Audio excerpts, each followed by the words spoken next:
à tous et bienvenue à notre 10e session de notre cours sur les fondements intitulé « Votre vie nouvelle ». Nous avons depuis le commencement parlé de la nouvelle vie que nous avons en Jésus, de la marche chrétienne, de la croissance. Et nous avons parlé aussi du Saint-Esprit, on a parlé de comment avoir un foyer heureux, comment être la lumière du monde, briller autour de soi. Et nous arrivons au terme de notre formation et je tiens à vous féliciter pour votre assiduité, votre persévérance pendant ce moment. Et je sais que Dieu ne manquera pas de vous bénir et surtout, cela sera une base solide pour votre foi et pour les grandes choses que Dieu s'apprête à faire dans votre vie. Alors, bien avant de rentrer dans le vif du sujet, du message, je vous invite à la prière. Seigneur notre Dieu, nous te bénissons pour ce moment. Nous prions, Seigneur, que ta parole nous soit, Seigneur mon Dieu, mon roi, enseignée par ton esprit au travers du canal que je suis. Illumine les yeux de notre cœur et que cette semence puisse porter des fruits qui parviennent à la maturité. Aide mon frère, aide ma sœur à mettre ces choses en pratique et à avoir une vie chrétienne victorieuse et glorieuse. Dans le nom merveilleux, précieux de Jésus, nous t'avons ainsi prié. Amen. Alors, je veux nous parler aujourd'hui de votre nouvelle liberté ou encore de votre liberté en Christ. Et cela va certainement boucler, combler, compléter tout ce que nous avons pu voir tout au long des 9 sessions précédentes. Alors, votre nouvelle liberté. Vous savez, beaucoup de gens veulent vivre la liberté. Beaucoup de gens veulent être libres. Beaucoup de gens veulent ne pas avoir à être comme esclaves ou encore à être sous des ordres de certaines personnes ou de certaines choses, je dirais. Parce qu'il y a des gens qui sont vraiment esclaves de certaines choses. J'aimerais dire à une personne déjà avant d'entrer dans le message qu'il n'y a pas de véritable liberté sans Christ. Pourquoi? Parce qu'on peut être privé de liberté sur le plan, de la société. On peut être en prison, par exemple, mais être vraiment libre.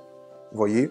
Tout comme on peut être libre, marcher librement, faire ce que l'on veut, mais tout en étant, bien évidemment, esclave. Donc, il y a quand même cette liberté, elle est un peu relative.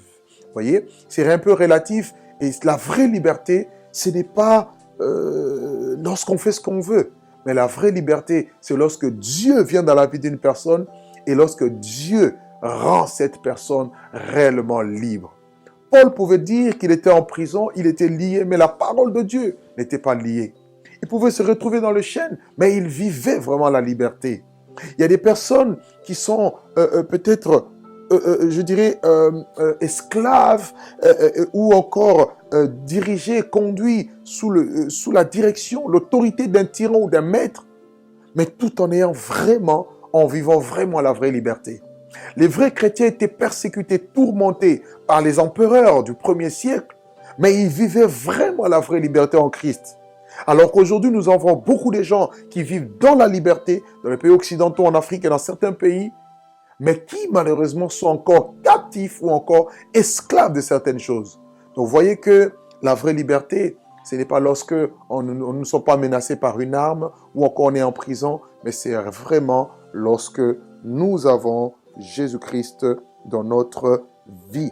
Alors, est-ce possible d'être libre? Ça, c'est la question qu'on peut se poser. Je dirais oui. Votre liberté commence le jour où vous avez donné votre vie à Jésus-Christ.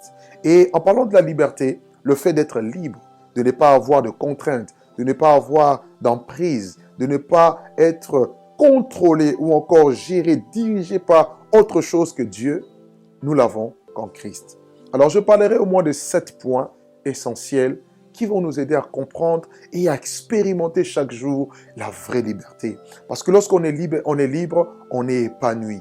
Lorsqu'on est libre, on peut aller loin. Lorsqu'on est libre, on est dans la joie et on est heureux. Et c'est ça le plan de Dieu, le but de Dieu. Dieu ne veut pas que nous soyons aigris.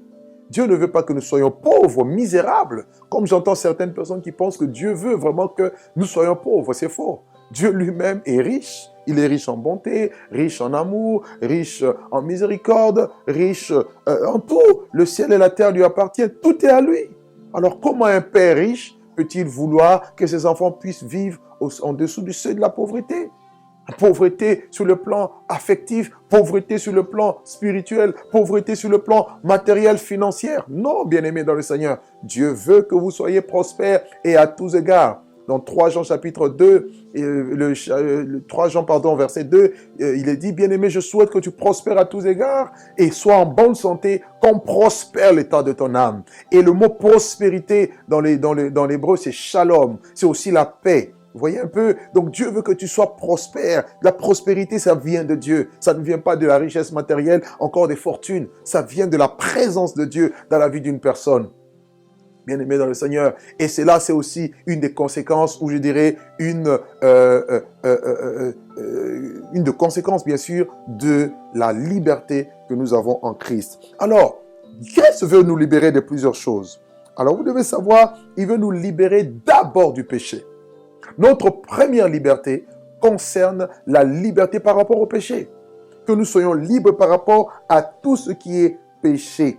Bien-aimés dans le Seigneur, Christ est venu dans ce monde principalement pour mourir pour notre péché, pour nous rendre libres. Le péché qui amène la culpabilité, le péché qui entraîne le châtiment de Dieu dans notre vie, le péché qui a une certaine puissance et un certain plaisir.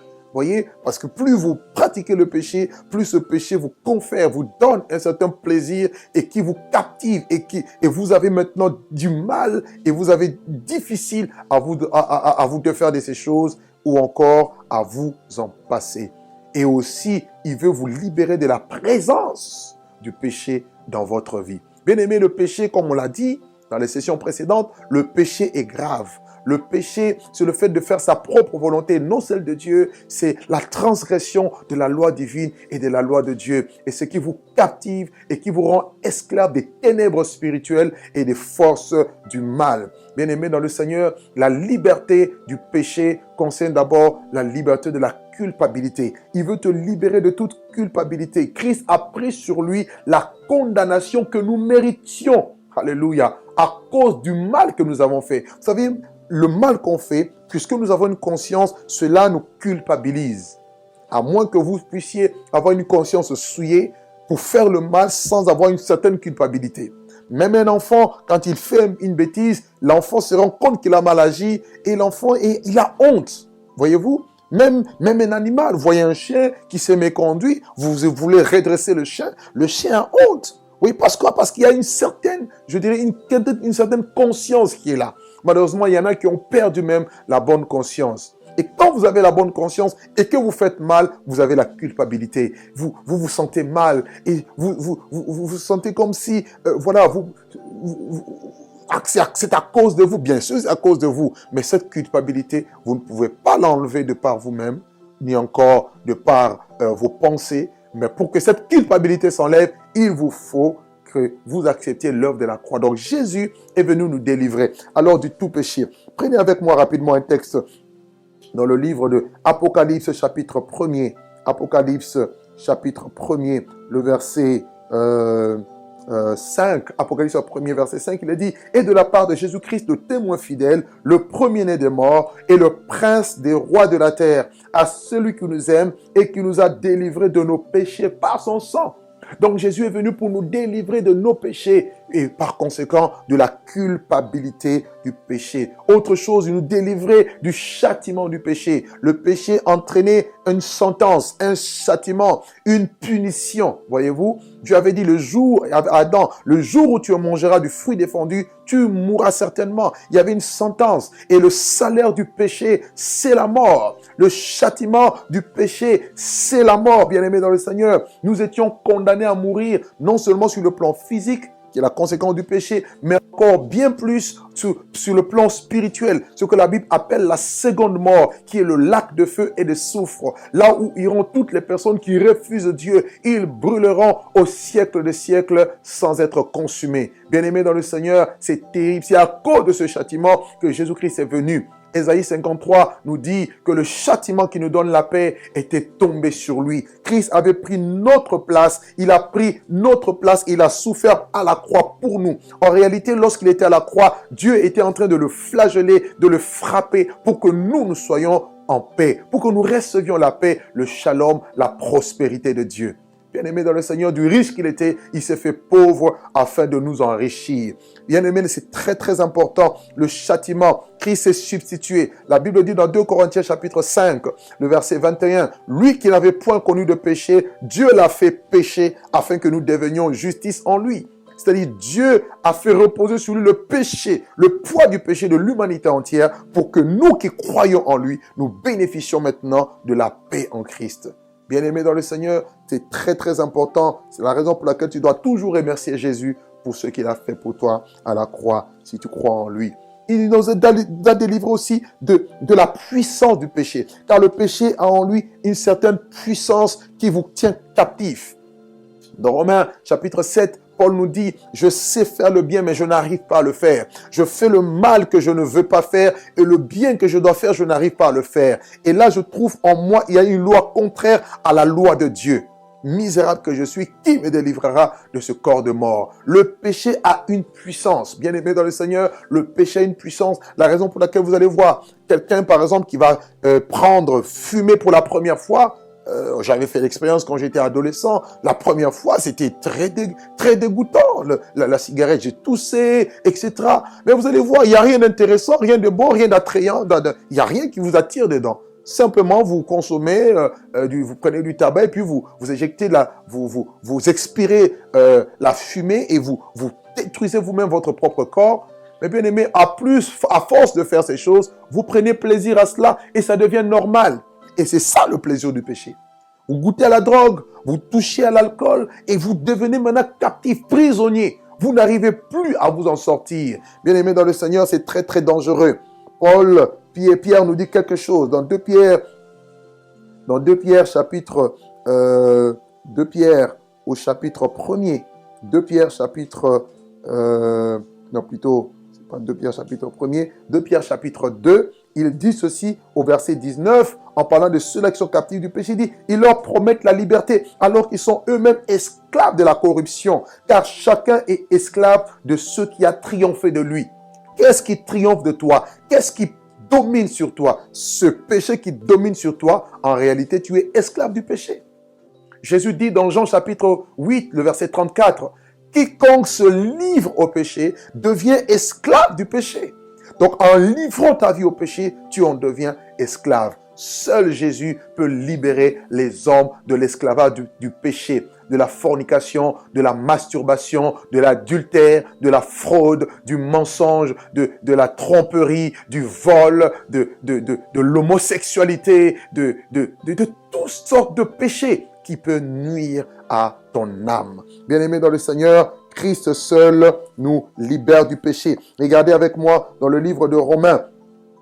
Romains au chapitre 6. La parole de Dieu nous dit quelque chose de très très important. D'ailleurs, je vous conseille de lire tout le chapitre 6 de Romains et le chapitre 7. Nous allons voir ce que la parole de Dieu nous dit par rapport au péché. Romains chapitre 6, le verset 7.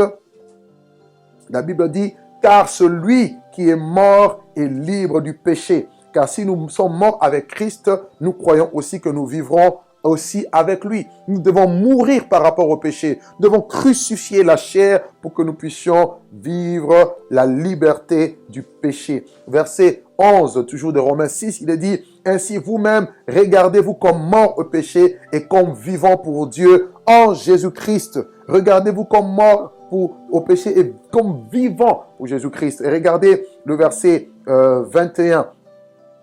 Le verset 20, Romains 6, verset 20 au verset 23, il est dit, car lorsque vous étiez esclaves du péché, vous étiez libres à l'égard de la justice. Quels fruits portiez-vous? Des fruits dont vous rougissez aujourd'hui, car la fin de ces choses, c'est la mort. Maintenant, étant affranchis du péché et devenus esclaves de Dieu, vous avez pour fruit la sainteté et pour fin la vie éternelle. Donc, lorsqu'on est libre du péché, notre fruit maintenant, c'est la sainteté, la vie de sainteté. Et la fin de notre vie, c'est la vie éternelle. Bien-aimés dans le Seigneur, car le salaire du péché, c'est la mort. Le don gratuit de Dieu, c'est la vie éternelle en Jésus-Christ. Bien-aimés dans le Seigneur. Et dans Romains chapitre 8, le verset 1er nous dit ceci. Il n'y a donc maintenant aucun aucune condamnation pour tous ceux qui sont en Jésus-Christ, qui marchent non plus selon la chair, mais selon l'Esprit de Dieu. Pourquoi? Car la loi de l'Esprit de vie en Jésus m'a affranchi, m'a libéré de la loi du péché et de la mort. Bien-aimé dans le Seigneur, Jésus veut te libérer de toute force ou encore de toute puissance du péché.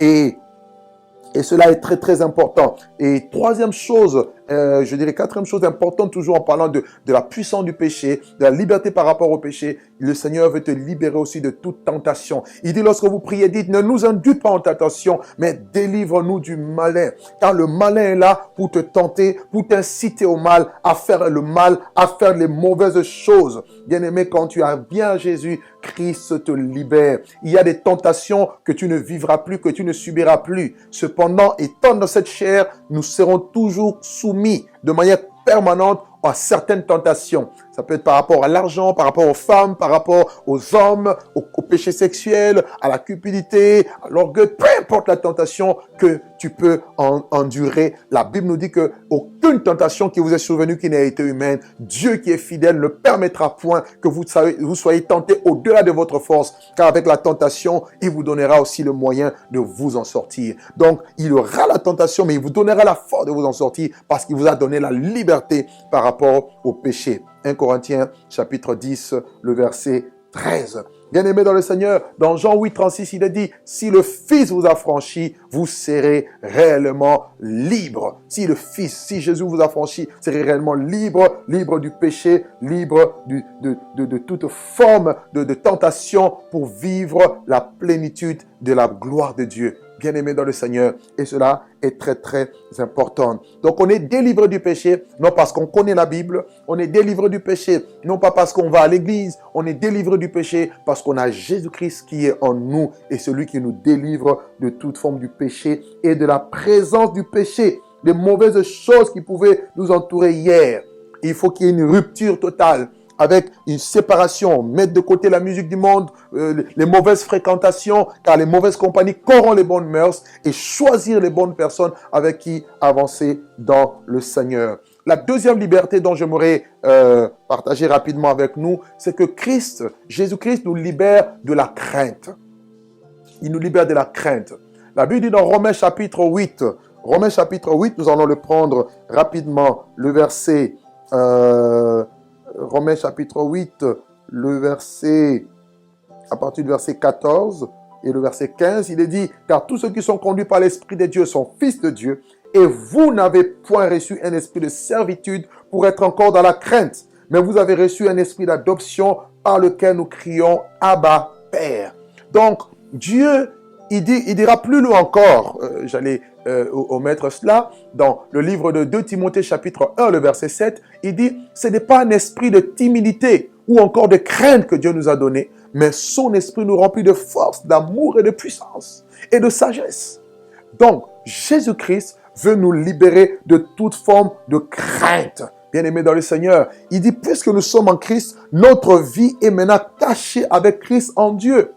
Tu n'as plus à avoir peur de sorciers, tu n'as plus à avoir peur des hommes, ni à avoir peur des gens qui pratiquent l'occultisme. Bien-aimé dans le Seigneur, cette liberté, c'est ton droit. Ça fait partie de tes privilèges que Dieu t'a accordés parce que tu t'as donné le salut. La Bible dit dans Romains 8, verset 31, si Dieu est pour nous, qui sera contre nous? Pourquoi demeures-tu dans la peur?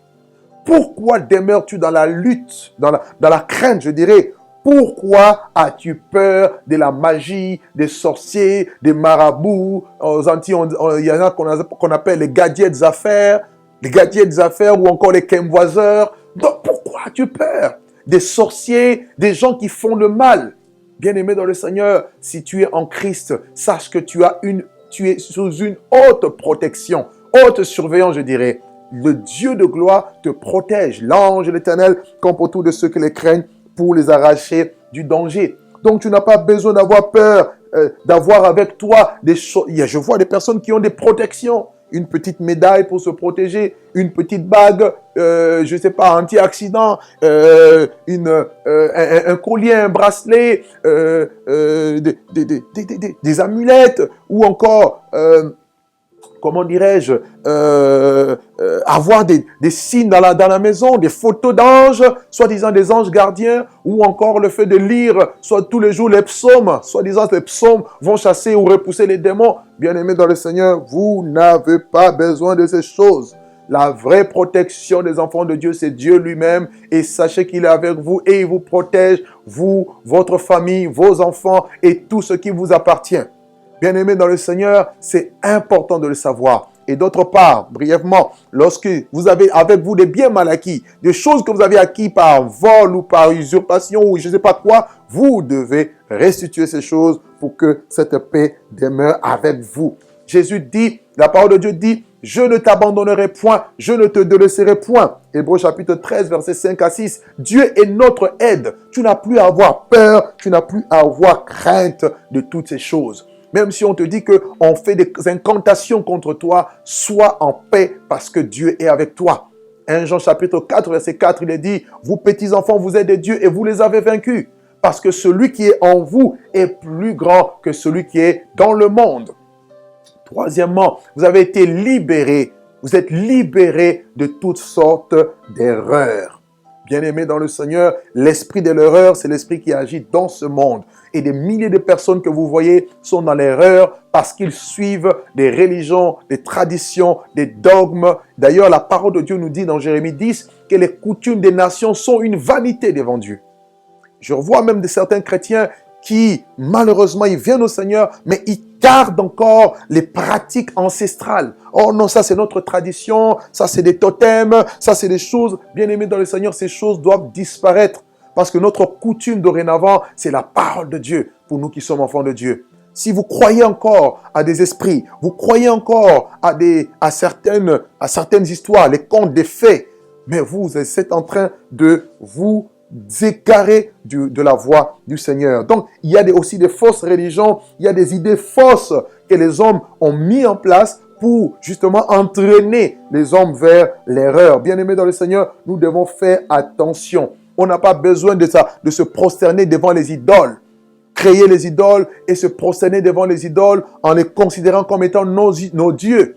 Bien-aimés dans le Seigneur, l'Égypte ancienne avait plusieurs dieux. La plupart des civilisations ont eu beaucoup de dieux. Aujourd'hui encore dans le monde, nous voyons beaucoup de dieux qui sont vénérés. Bien-aimés, ça, ce sont la séduction du diable. Tu n'as pas besoin d'avoir une statue, voire même la photo d'un certain pape ou un certain je ne sais pas qui, devant laquelle tu vas te prosterner, faire une statuette soi-disant de la Vierge Marie, bien-aimée dans le Seigneur. Elle n'était plus vierge en donnant naissance à Jésus, et puis elle a eu plusieurs enfants après la naissance de Christ, et elle est morte, elle attend aussi la résurrection de Jésus. Donc prier Marie, c'est une séduction du diable. Alléluia. Voilà ce que la parole de Dieu nous dit. Brûler de l'encens, vous voyez, faire des prières, brûler des cierges, tout ça aux idoles faites en argent, en or, de bois, de pierre, de toutes ces choses, c'est aussi une séduction, c'est une erreur lamentable dans laquelle beaucoup de personnes sont tombées. Beaucoup le font par ignorance. Il y en a qui sont nés dedans, mais vous devez savoir que Christ est notre lumière et il est venu pour nous éclairer afin de nous sortir de ces choses. La vérité ne se découvre pas dans ce genre de choses. La vérité est en Christ. Jésus dit dans Jean 14, verset 6, « Je suis le chemin, je suis la vérité et je suis la vie. » Nul ne vient au Père que par moi. Il n'y a pas de vérité en dehors de Christ. La vérité n'est pas dans une religion. La vérité n'est pas dans une organisation humaine, même si elle est habilement conçue. Bien-aimé, la vérité, c'est la personne de Christ. Et Jésus dit dans Jean chapitre 8, verset 32, « Vous connaîtrez la vérité et la vérité vous affranchira et la vérité vous rendra libre. » Bien-aimé dans le Seigneur, la parole de Dieu interdit toute forme d'idolâtrie. L'idolâtrie est une abomination aux yeux du Seigneur. Regardez rapidement avec moi quelques textes. Prenez déjà Exode, le chapitre 20. Quand Dieu appela Moïse sur la montagne, il lui donna les 10 commandements. Regardez ce qu'il dit au verset 3. Exode 20, verset 3. Il dit, « Tu n'auras point d'autre Dieu devant ma face. Tu ne te feras point d'image taillée, ni de représentation quelconque des choses qui sont en haut dans les cieux, qui sont en bas sur la terre et qui sont dans les eaux plus bas que la terre. Tu ne te prosterneras point devant elles et tu ne les serviras point. Car moi, l'Éternel, je suis un Dieu jaloux qui punit l'iniquité des pères sur les enfants jusqu'à la 3e et à la 4e génération de ceux qui me haïssent, mais qui fait miséricorde jusqu'à 1000 générations de ceux qui m'aiment et qui gardent mes commandements. Dieu interdit ce genre de pratiques. Bien-aimés dans le Seigneur, nous devons veiller à l'idolâtrie. Dans Deutéronome chapitre 18, à partir du verset 10, regardez encore ce que le Seigneur donne comme ordre, parce qu'il est contre tout ce qui est spiritisme, astrologie, des choses qui font rentrer les gens en contact avec le monde des esprits. Il dit qu'on ne trouve chez toi personne qui fasse passer son fils ou sa fille par le feu. Il parle des sacrifices humains qui étaient faits au dieu Moloch ou encore Milcom. Il dit que personne qui exerce le métier de devin, et ceux qui font le métier de devin, ils devinent des choses, bien aimés dans le Seigneur, d'astrologues, d'augures, de magiciens, d'enchanteurs, personne qui consulte ceux qui évoquent les esprits ou qui disent la bonne aventure. Il y a des gens qui parlent aux esprits, qui invoquent les esprits. Bien aimé, Dieu reprouve ce genre de choses. Et il parle des gens aussi qui interrogent les morts. Esprit de tel qui est mort, mon ancêtre qui était mort, on doit faire des cérémonies. Bien aimé dans le Seigneur, ce sont des choses que Dieu n'aime pas. Et c'est l'esprit de l'erreur. Et ça vous amène dans une prison parce que ces esprits vous tiennent captifs. Il y a des gens qui sont captifs des puissances occultes. Et la Bible dit, quiconque fait ces choses est en abomination à l'Éternel. Et c'est à cause de ces abominations que l'Éternel, ton Dieu, va chasser ces nations de devant toi. Frères et sœurs, vous avez la liberté en Christ. Vous n'avez plus besoin d'adorer des faux dieux. Comme dans certains pays, j'ai vu, on adore des vaches. Imaginez une vache qui devient mon Dieu. Oh là là, le jour où la vache meurt, on va cuire la vache dans une marmite. On dira, on a mangé Dieu. Bien-aimés dans le Seigneur, laissez-moi un peu rire, mais c'est lamentable. C'est une confusion, Alors, Dieu veut nous libérer aussi. Jésus veut nous libérer aussi de toutes sortes de confusions. Sachez que la confusion vient souvent du péché, mais il y a aussi des choses que Christ a accomplies, certaines choses qui étaient dites dans la loi de Moïse, qui ont trouvé leur accomplissement en Christ. Bien-aimés dans le Seigneur, et malheureusement, il y a des chrétiens qui sont encore dans des questionnements, dans une certaine confusion. Comment faire? Est-ce qu'on doit manger de tout? Qu'est-ce qu'on doit manger? Qu'est-ce que le chrétien ne doit pas manger? Plein de choses que beaucoup de gens se sont mis en place aujourd'hui. Est-ce qu'il faut adorer Dieu le samedi? Il faut adorer Dieu le dimanche? Est-ce que Dieu est dans les jours? Bien aimé, ça amène des confusions. Il y en a qui se déchirent pour ça. Pour dire non, le dimanche c'est le jour du Seigneur. Le samedi c'est le jour du Seigneur. C'est cela. Bien aimé dans le Seigneur, le Christ est venu aplanir les choses et nous éclaircir les choses. La Bible nous dit, en parlant de la loi de Moïse, regardez rapidement dans le livre de Hébreux. Hébreux au chapitre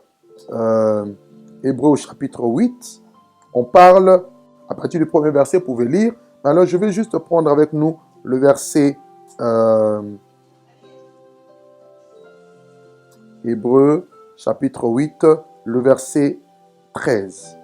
La Bible dit, en disant une alliance nouvelle, il a déclaré la première ancienne. Or, ce qui est ancien, et c'est ce qui a vieilli et qui est prêt de disparaître. Dans Hébreux, chapitre 9, il dit, à partir du verset 9 à 10, c'était une figure pour les temps actuels, où l'on présente des offrandes et des sacrifices qui ne peuvent rendre parfait sous le rapport de la conscience celui qui rend ce culte. Verset 10. Or, qui, avec les aliments et les boissons et les divers ablutions, étaient des ordonnances charnelles imposées seulement jusqu'à une époque de réformation. On nous parle des ordonnances charnelles qui étaient imposées jusqu'à une certaine époque qu'on appelle l'époque de la réformation que Christ a inaugurée par sa mort à la croix. Bien-aimés, lorsque Jésus est mort, la Bible nous dirait que le voile du temple, dans Matthieu 27, s'est déchiré depuis le haut jusqu'en bas pour donner libre accès maintenant dans le sanctuaire. Et il y a certaines ordonnances qui n'ont plus raison d'être, tout simplement parce que beaucoup ont été accomplies, bien-aimés dans le Seigneur. Et il n'y a plus besoin de rester sous la loi mosaïque. Il y a des personnes aujourd'hui qui parlent. Non, il faut plus dire au nom de Jésus, il faut dire au nom de Yoshua. Il ne faut plus manger telle nourriture parce que voilà ce que la loi disait par rapport à la nourriture. Mais vous allez voir que la parole de Dieu ne se contredit pas. Au contraire, elle se complète. Regardez, par exemple, dans le livre de Genèse, par exemple. Genèse, prenez rapidement Genèse, chapitre 9, le verset 3 à 4. La Bible dit, Dieu dit à Noé les choses qu'il devait faire et la nourriture qu'il devait avoir. Il dit, tout ce qui se meut, et qui a vie vous servira de nourriture. Je vous donne tout cela comme l'herbe verte. Seulement, vous ne mangerez point de chair avec son âme et avec son sang. Dieu a juste interdit à l'homme de manger les animaux avec leur sang. C'est-à-dire qu'ils devaient être tués. Alors, Dieu n'a jamais interdit, juste selon la loi, dans Lévitique, nous voyons, il y avait certains animaux qui étaient considérés comme purs, d'autres impurs. Mais lorsque Christ va venir, il va changer les choses. La preuve, lorsqu'il y a eu le premier concile à Jérusalem, dans Actes chapitre 15, les apôtres ont remis cet ordre-là en place de ne pas manger la chair avec le sang. Actes chapitre 15, on en parle. Et dans 1 Timothée chapitre 4, le verset 4 à 5, Paul dit que nous devons manger de tout à condition de rendre grâce à Dieu. Et vous avez beaucoup de gens aujourd'hui qui sont en prison parce qu'il y a une certaine confusion. Et ils refusent de manger ça. Ils ont peur quand ils mangent, certainement ils vont pécher. Bien-aimés dans le Seigneur, c'est parce que la parole de Dieu dit. 1 Timothée 4, la Bible dit, verset 4, « Car tout ce que Dieu a créé est bon et rien ne doit être rejeté pourvu qu'on le prenne avec action de grâce. Parce que tout est sanctifié par la parole de Dieu et par la prière. » Plus besoin d'avoir des confusions. Tout est sanctifié par la parole de Dieu et par la prière. Bien-aimé, que personne ne te juge en fonction de cela, par rapport à cela. 1 Corinthiens chapitre 10, le verset 25 et puis le verset 27. Regardez ce que la parole de Dieu dit. Mangez de tout ce qui se vend au marché, sans vous enquérir de rien par motif de conscience. Mangez de tout. C'est la Bible qui le dit. Il dit, car la terre est au Seigneur et tout ce qu'elle renferme. Donc Dieu te donne le droit. Pourquoi avoir peur? Il y en a qui disent, non, il ne faut pas manger les porcs parce que les démons, quand Jésus a chassé les démons, ils étaient rentrés dans les porcs. Mais je vous informe aussi que tous ces porcs-là, ce troupeau de pourceaux a péri dans la mer. Bien aimé, mangez de tout. Maintenant, faites-le avec votre propre liberté, mais ne faites pas de cela un prétexte pour vivre dans la chair ou pour imposer des choses à d'autres personnes. Le verset 27, il dit, si un non-croyant vous invite et que vous alliez manger, mangez de tout ce qui vous présentera sans vous enquérir de rien par motif de conscience. Même lorsque les païens vous invitent, allez-y manger. Sanctifiez, priez pour cela, pour la nourriture, tout est sanctifié. Même ce que l'on appelle la viande halal, vous pouvez sanctifier, vous mangez. Alléluia. Bien-aimés dans le Seigneur, car Dieu est en train de nous donner la liberté. Que personne ne vous juge. Colossiens chapitre 2, regardez avec moi le verset 16. La Bible dit, que personne donc vous juge au sujet du manger ou du boire, au sujet d'une fête, d'une nouvelle lune ou de sabbat. Il dit au verset 17, c'était l'ombre de choses à venir, mais le corps ou encore la réalité est en Christ. Bien-aimés dans le Seigneur, mangez de tout et ne vous limitez pas non plus à dire il faut prier quel jour? Est-ce qu'il faut le prier dimanche? Bien-aimés dans le Seigneur, nous savons que Jésus-Christ était ressuscité. Forcément, le premier jour, c'est qu'il y a un dimanche qui correspond au dimanche, mais cela n'a pas d'importance. Le plus important, c'est que nous puissions avoir un jour où chacun peut être disponible pour que nous puissions nous retrouver et communier ensemble. Bien-aimés dans le Seigneur, sortons de toutes sortes de jougs des hommes. Vous avez aussi la liberté par rapport aux soucis. Dieu veut vous libérer de toutes sortes de soucis. Dans 1 Pierre chapitre 5, verset 7, il est dit, « Déchargez-vous sur lui de tous vos soucis, car lui-même prend soin de vous. » Combien sont-ils accablés par des soucis? Les soucis par rapport au mari, aux femmes, à la famille, aux factures à payer, par rapport aux projets. Bien aimé, c'est important d'avoir des projets, mais ne vous faites pas des soucis. Et si vous avez des soucis, déchargez-vous sur lui, car les soucis amènent un poids, des fardeaux qui peuvent vous alourdir.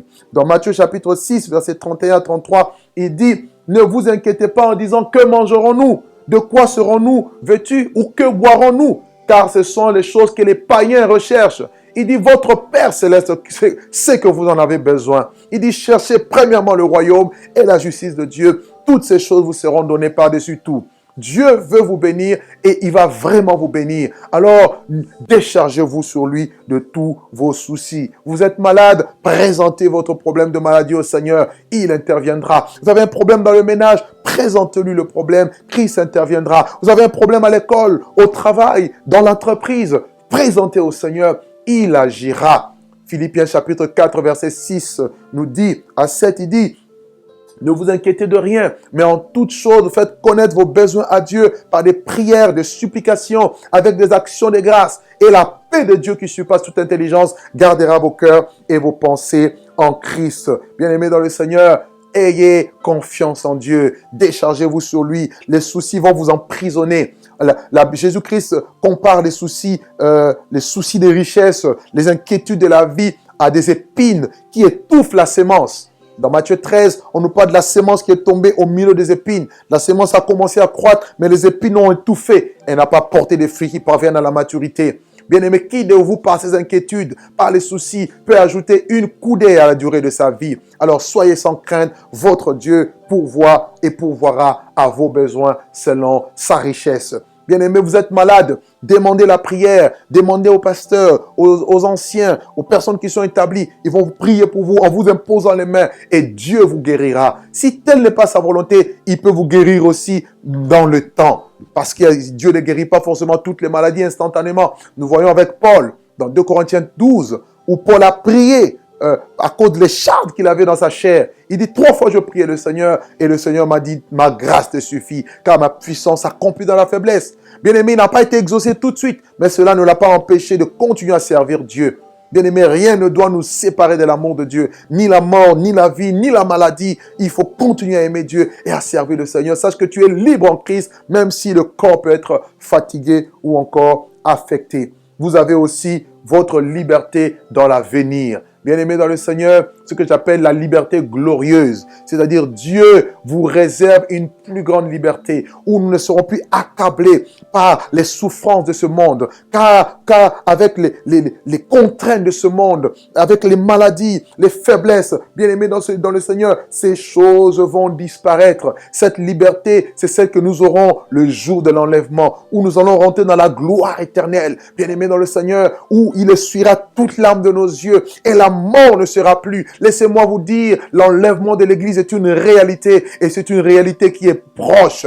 Et nous devons ici préparer. Nous devons vivre comme si Jésus revenait aujourd'hui et travailler comme s'il venait dans 100 ans. Parce qu'il vient, il revient bientôt. Il est le roi qui revient bientôt pour nous prendre avec lui, pour que nous soyons transformés. Il dira que dans Philippiens, il va transformer notre corps d'humiliation en le rendant semblable au corps de sa gloire. Philippiens 3, verset 21, la Bible dit, à partir du verset 20, « Mais notre cité à nous est dans les cieux. Nous sommes citoyens des cieux. Notre cité est là, d'où nous attendons comme sauveur le Seigneur Jésus-Christ, qui transformera notre corps d'humiliation en le rendant semblable au corps de sa gloire, par le pouvoir qu'il a de s'assujettir de toutes choses. » Alléluia. Ça, c'est magnifique. Nous serons transformés. Même si tu es infirme, ton infirmité à l'enlèvement disparaîtra. Même si tu es aveugle, peu importe la maladie que tu as, le problème que tu as, même si tu es estropié, tu n'as plus de membres, sache que là, tu seras ressuscité. Tu seras ressuscité incorruptible avec un corps glorieux. C'est ça la liberté de la gloire des enfants de Dieu dont parle Romains 8, 21. Il parle de la liberté de la gloire des enfants de Dieu. Bien-aimés dans le Seigneur, c'est pourquoi Paul pouvait dire que j'estime que les souffrances du temps présent ne sauront être comparables à la gloire à venir qui sera révélée pour nous. Bien-aimés dans le Seigneur, et pour finir, je vais dire, gardez votre liberté. Bien-aimés, la liberté que vous l'avez non par un homme, non par une église, non par une organisation. J'ai entendu quelqu'un dire, oui, les chrétiens, on leur donne la liberté et puis ils font n'importe quoi. Bien-aimé, la liberté ne vient pas des hommes. Tu t'es complètement trompé si tu dis ce genre de choses. La liberté est en Christ. La Bible dit dans Galates 5, verset 1, il dit, c'est pour la liberté que Christ vous a affranchis. Demeurez donc fermes et ne vous laissez pas mettre de nouveau sous le joug de la servitude. C'est pour la liberté. Christ nous a affranchis, il nous a libérés. Bien-aimés, c'est une grâce. Et ça fait partie de notre vie nouvelle. Il nous a libérés. Il nous donne une nouvelle vie pour que nous soyons avec lui. La vie chrétienne, ce n'est pas la somme des règles qu'il faut suivre. Mais la vie chrétienne, c'est la présence de Jésus, la liberté en toi pour que tu sois libre de tout le mouvement, de tout, que tu vives la liberté avec lui. Alléluia. Merci Jésus. Il dit, si quelqu'un est en Christ, il est devenu une nouvelle créature. Les choses anciennes sont passées, toutes choses sont devenues nouvelles. Bien-aimé dans le Seigneur, ne te mets plus sous le joug de la servitude, le joug des hommes, des démons, des sorciers, etc. Bien-aimé, quand Christ t'a franchi, il te libère aussi des liens familiaux, des chaînes ancestrales. Il te libère aussi des démons. Et il n'est pas normal que les chrétiens soient possédés. Bien-aimé dans le Seigneur, lorsque Christ vit en toi, tu ne peux pas être possédé. Il vit pleinement en toi. Ce n'est pas possible. Il faut que tu lui cèdes ta vie, tu cèdes ta volonté. Et pour finir, Paul dit dans Galates 2:20, il dit, j'ai été crucifié. Alléluia, j'aime cette parole et je terminerai cette session avec ce message. Il dit, j'ai été crucifié avec Christ et si je vis, ce n'est plus moi qui vis, mais c'est Christ qui vit en moi. Si je vis maintenant dans la chair, je vis dans la foi au Fils de Dieu qui m'a aimé, qui s'est livré lui-même pour moi. Je ne rejette pas la grâce de Dieu, car si la justice obtenue par la loi, Christ donc est mort en vain. Bien-aimé dans le Seigneur, il n'est pas mort en vain. Il est mort pour que tu sois libre et réellement libre. Et d'ici le Fils vous a franchi, vous serez réellement libre. Gardez votre liberté. Ne la ravissez pas à cause d'un homme, à cause d'un démon, jusqu'au retour visible de Jésus-Christ pour l'enlèvement. Que le roi qui vient bientôt, Jésus-Christ de Nazareth, vous bénisse et merci pour votre attention pendant toutes ces sessions, de la première session jusqu'à la 10e session. Je vous donne rendez-vous pour une prochaine classe où nous parlerons de la maturité chrétienne très bientôt. Et je vous prie de prendre part aussi à ces cours et cela va vous aider à vous fonder dans la foi et à grandir, à mûrir dans la foi et Christ ne manquera pas de vous bénir. Seigneur, je bénis toutes les personnes qui ont suivi cette session de la première jusqu'à la dernière, que tu puisses les accompagner tout au long de leur marche. Dans le nom merveilleux de Jésus, je t'ai ainsi prié. Amen.